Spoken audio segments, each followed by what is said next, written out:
nous aurions pu classer ce crime parmi les crimes passionnels, mais il s'avère que le monsieur, ce n'est même pas sa femme légalement mariée, mais plutôt que c'était une amante.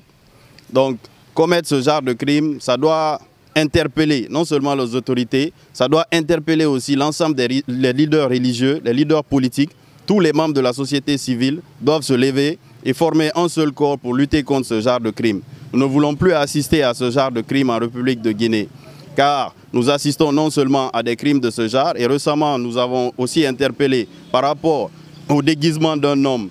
un homme qui s'est déguisé en femme pour pouvoir kidnapper des enfants. Et nous avons entendu aussi que oui, récemment, il y a eu un autre travailleur de l'USAID qui a été égorgé. Donc toutes ces situations-là réunies en un bloc nous effrayent et sont vraiment des situations pathétiques. Nous souhaiterons que l'ensemble des acteurs qui sont empreints de patriotisme et de citoyenneté qui puissent militer pour pouvoir limiter ce genre d'événements malheureux en République de Guinée.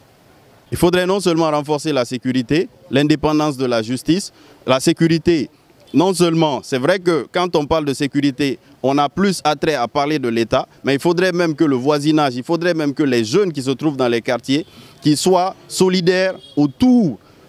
de la prévention, de la sécurité des biens et des personnes sur le territoire guinéen. Car l'État en tant que tel ne peut pas régler tous les problèmes. C'est vrai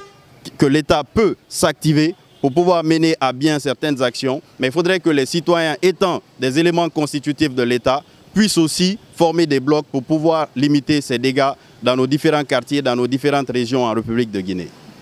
Nous interpellons l'ensemble des leaders religieux,